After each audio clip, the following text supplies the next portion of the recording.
Hello friends, അസ്സലാമു അലൈക്കും. Welcome to മസിയാമീസ് വ്ലോഗ്. ഇന്ന് ഞാൻ വന്നിട്ടുള്ളത് ഒരു കിടിലൻ കൂന്തൽ വരട്ടിയതിൻ്റെ റെസിപ്പി ആയിട്ടാണ്. കൂന്തൽ വരട്ടിയത് ഉണ്ടാക്കുന്നതിന് വേണ്ടി 500 ഗ്രാം കൂന്തൽ നന്നായി കഴുകി വൃത്തിയാക്കി വട്ടത്തിൽ കട്ട് ചെയ്തെടുക്കണം.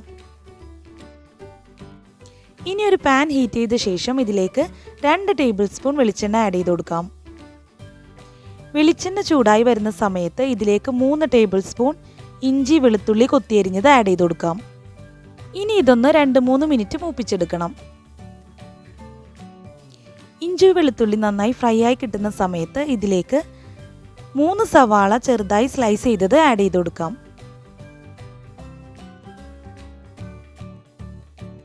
സവാള നന്നായിട്ടൊന്ന് സോട്ട് ചെയ്തെടുക്കണം. സവാള നന്നായി സോട്ടായി കിട്ടുന്ന സമയത്ത് ഇതിലേക്ക് 1/2 ടീസ്പൂൺ മഞ്ഞൾപ്പൊടി, 1/2 ടീസ്പൂൺ കുരുമുളക് പൊടി, 1 ടീസ്പൂൺ പെരിഞ്ജീരകം പൊടിച്ചത്, 1 teaspoon red chilli powder, 1/2 teaspoon garam masala എന്നിവ ആഡ് ചെയ്ത് കൊടുത്ത് നന്നായി തന്നെ ഇളക്കി യോജിപ്പിക്കാം. ഇനി മസാല നന്നായിട്ടൊന്ന് മൂപ്പിച്ചെടുക്കണം. മസാലയുടെ റോ സ്മെല്ല് മാറി വരുന്ന സമയത്ത് ഇതിലേക്ക് 2 വലിയ തക്കാളി മിക്സിയുടെ ജാറിലിട്ട് അടിച്ച് പേസ്റ്റ് ആക്കിയത് ആഡ് ചെയ്ത് കൊടുക്കാം. വെള്ളം ചേർക്കാതെ വേണം കേട്ടോ തക്കാളി പേസ്റ്റ് ആക്കി എടുക്കാൻ. ഇനി ഇതിലേക്ക് ആവശ്യത്തിന് ഉപ്പിട്ട് നന്നായി ഒന്ന് വഴറ്റിയെടുക്കണം. നന്നായി ഇതിലെ വെള്ളം വറ്റി എണ്ണ തെളിയാൻ തുടങ്ങുന്ന സമയത്ത് ഇതിലേക്ക് 1 കപ്പ് വെള്ളം ആഡ് ചെയ്ത് കൊടുക്കാം. ഇനി ഇത് നന്നായിട്ടൊന്ന് ബോയിൽ ചെയ്തെടുക്കണം. ഇതിപ്പോൾ നന്നായി ബോയിലായി വന്നിട്ടുണ്ട്. ഈ സമയത്ത് നമുക്കിതിലേക്ക് കഴുകി വൃത്തിയാക്കി വെച്ചിരിക്കുന്ന കൂന്തൾ ആഡ് ചെയ്ത് കൊടുക്കാം. കൂന്തളിൽ മസാല നന്നായി പിടിക്കുന്നതിന് വേണ്ടി നന്നായി ഒന്ന് ഇളക്കി യോജിപ്പിക്കാം. ഇനി ഇതൊന്ന് ബോയിലാവാൻ തുടങ്ങുന്ന സമയത്ത് അടച്ചു വെച്ച് മീഡിയം ഫ്ലെയിമിലിട്ട് കുക്ക് ചെയ്തെടുക്കാം. ഏകദേശം ഒരു 15 മിനിറ്റ് കൊണ്ട് തന്നെ കൂന്തൽ കുക്കായി കിട്ടും. 15 മിനിറ്റ് ആയപ്പോൾ കൂന്തൽ നന്നായിട്ട് കുക്കായി കിട്ടിയിട്ടുണ്ട്. ഇനി ഇതൊന്ന് വരട്ടിയെടുക്കുന്നതിന് വേണ്ടി ഹൈ ഫ്ലെയിമിലിട്ട് നന്നായി ഇളക്കി കൊടുക്കാം. 10 മിനിറ്റ് കൊണ്ട് തന്നെ ഇതിലെ വെള്ളമൊക്കെ വലിഞ്ഞ് നന്നായി എണ്ണ തെളിയാൻ തുടങ്ങും.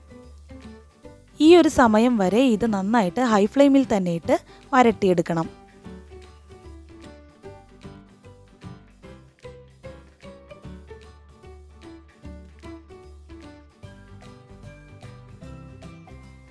ഇനി ഫ്ലെയിം ഓഫ് ചെയ്യുന്നതിന് മുമ്പായി 1 ടേബിൾ സ്പൂൺ ലെമൺ ജ്യൂസും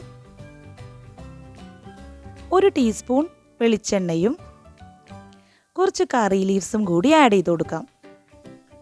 എന്നിട്ട് ഫ്ലെയിം ഓഫ് ചെയ്ത് ഇത് നന്നായി മിക്സ് ചെയ്ത് കൊടുക്കാം.